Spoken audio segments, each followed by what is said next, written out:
Ladies and gentlemen, welcome. Welcome.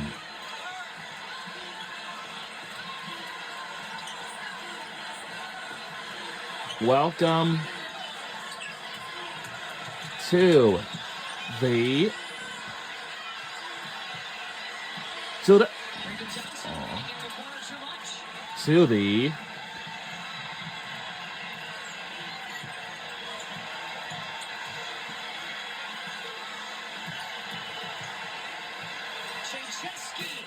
oh. Welcome to 2025 NCAA tournament second round, Regional 2. No, sorry. Birmingham Regional 2, South Carolina Gamecocks versus Indiana Hoosiers.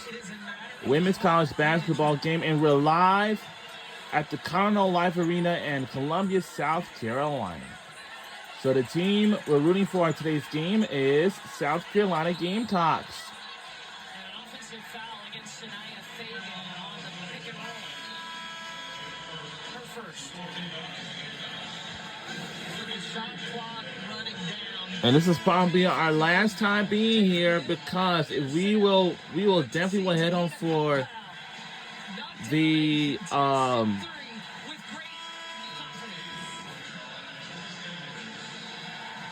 we'll head on for the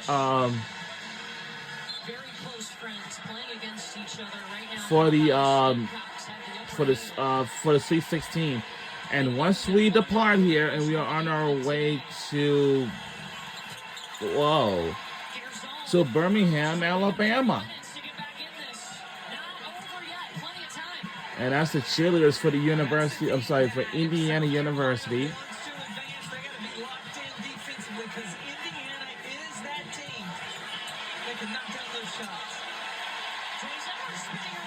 And our crowd is going loud and crazy in here.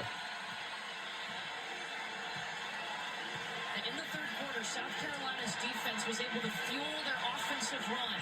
Well, that's the only... Ooh! Turnover! Joyce Edwards, who has struggled from the floor in this fourth quarter, though, she's found her footing. The reverse pivot, the reverse layup to get the finish. She's an inning scorer, but only 5 points today. Good 24. They have to bring some pressure. That's a 24. That's 24. The full shot clock.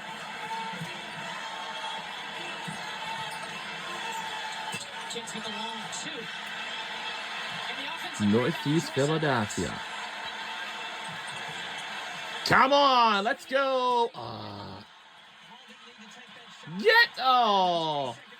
Close.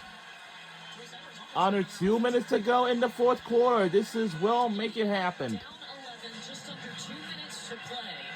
Both teams are in the bonus, so any foul results in 2 free throw shots. Indiana still has 3 timeouts. Remember, under a minute to go, you can call timeout and advance the basketball in the women's game.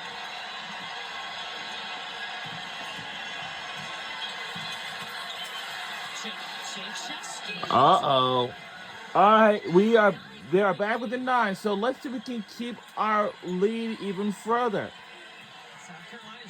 Come on, ladies, come on. As possible. If you're Indiana, when do you start fouling? Well, I think that unless you're going to bring traps, you got to try to stop the clock.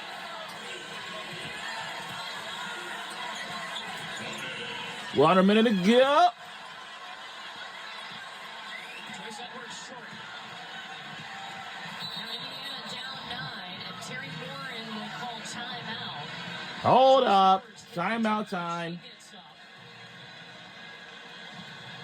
We haven't used one timeout yet.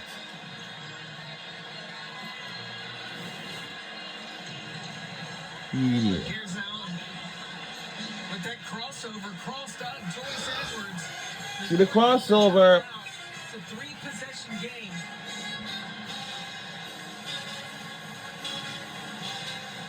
Let's take a look at today's Capital One rewarding performance, and it's a full stat line for Tahina Paopao. 9 points, 4 rebounds.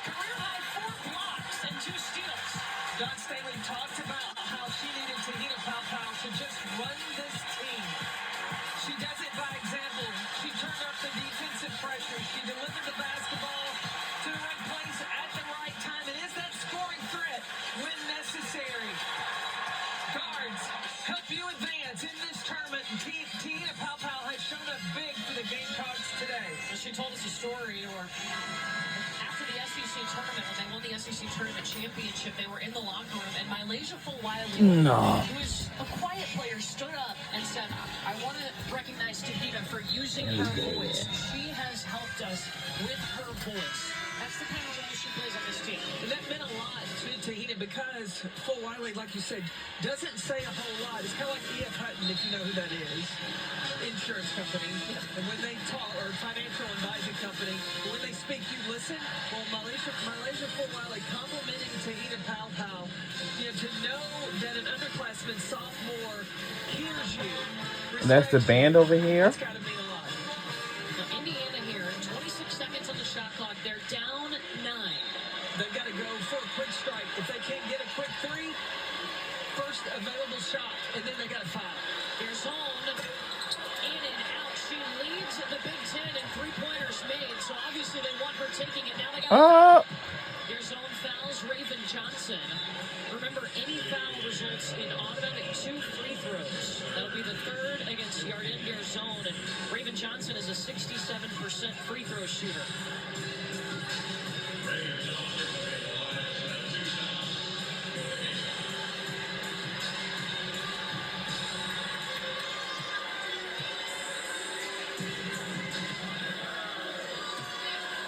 I almost want to think about if you're South Carolina, bringing Sanaya Fagan and Chloe Kitts back to the three-point line, not risking a foul on a rebound, but just ready to defend.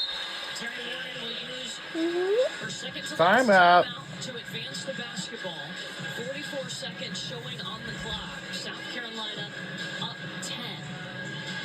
Now Terry's got to look at, I'd say a 3, and you've got options. You can go with Sydney Paris, Shea Chesky, or Garzone. Garzone had a good look out of the last timeout. Then also talking about you score it, then you've got to put the pressure on, going for the steal, and then foul. You see Paul Miller, one of the assistant coaches, he's in there drawing up the play. He was added to the staff on January 15th, spent 2 seasons with the Indiana Fever. He's leading this Indiana huddle right now. And Don Staley telling her team, if you have to give up anything, it's the 2. Don't foul a three-point shooter. Don't even leave the floor to contest. But close out tight, force the drive. If it's a layup, you just take the ball. That's the cheerleaders over here for the University of South Carolina. Parrish inbounds to Strickland. Trying to get Garzone open. Bree Hall is all over her. A deep 3 for Yarden Garzone. That was some Bree Hall defense right there. And now Don Staley will call timeout. You don't want to risk turning the ball over underneath Indiana's basket.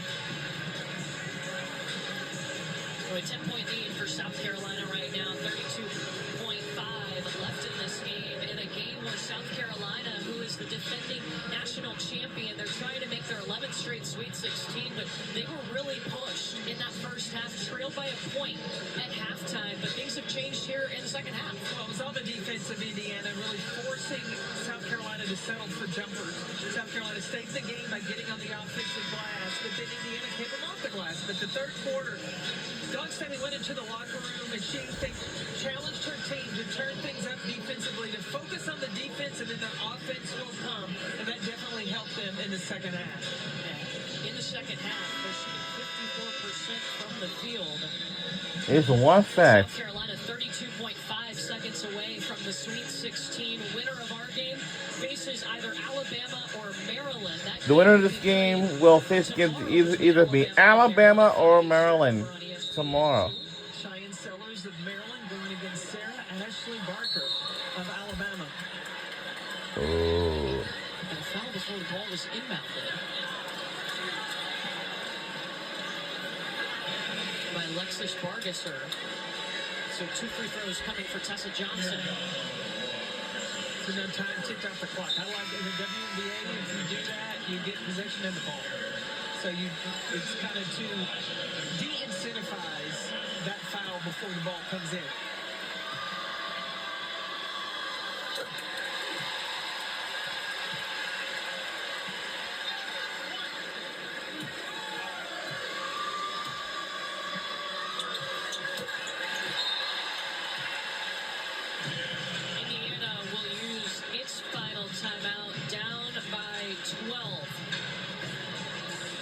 We have extended our lead even further to 12. McNeil, number 22 in that black jersey. Cindy Parrish, number 33. Our jerseys is white and Indiana is black. So important in Indiana's success over the last few seasons. Well, if you look at Corey Moore McNeil, when she came in as a freshman, didn't play a whole lot, didn't say a whole lot, and has really found her voice. She's a great leader, and Terry Moore talks about the maturity. And when I talked to her dad talked about how proud he was of his daughter, of how she found her voice, and the leadership that she brings both on and off the court from Indiana. And then Cindy Parrish was able to come home and play for her home state of Indiana. Her grandparents had season tickets to come watch her play in Bloomington. She knows that they are watching her today, but she plays and represents her state at the University of Indiana with great pride. Shout out to her grandparents, Alice and Steve, who are watching from home.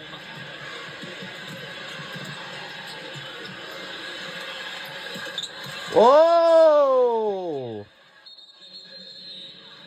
And Dawn Staley will call timeout. South Carolina will have one remaining.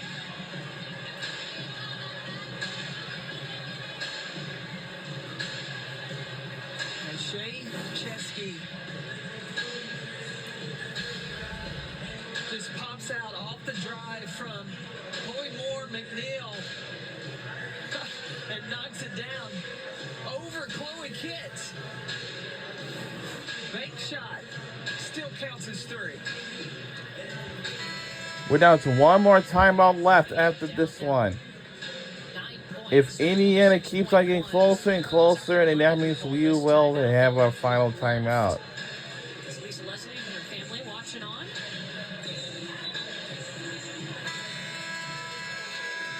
And this season for South Carolina, 31-3. So this is our last time being here because we'll be head off for The lowest free throw percentage Birmingham, Alabama. the basketball, so whoever else Indiana may foul got a higher probability of making those free throws.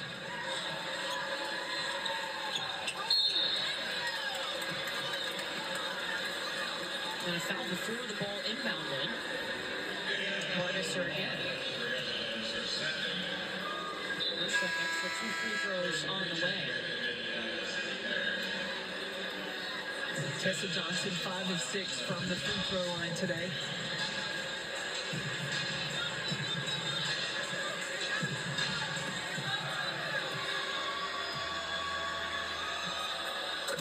South Carolina opened up this tournament on Friday with a 60-point win against Tennessee Tech. They set school records. It's a 10-point game, Points, threes, field goal and we got an 11-point game. margin of victory. And today they've been pushed in the second round. They've said that the Southeastern Conference has prepared them to see all different kinds of styles and defensive approaches. And no one is not going to foul. And we are on our way to the Sweet 16, and we are. We won this game by 11 points. Our final score is 64-53. Go South Carolina Gamecocks, and we're on our way. We are back to the Sweet 16 like we did last year. The last 4 seasons. The last 4 seasons. In the NCAA tournament over the last 4 seasons. And you see Cindy Parrish and Tahina Paopao with the embrace, 2 very close friends battling on the court today. Wow. Tahina Paopao and 2 close fans. Wow. Paopao will move on to the Sweet 16. I think fans will take a look at Cindy Parrish for the length, the versatility, the competitive nature that she brings. But she's had a tremendous career as she finishes at Indiana.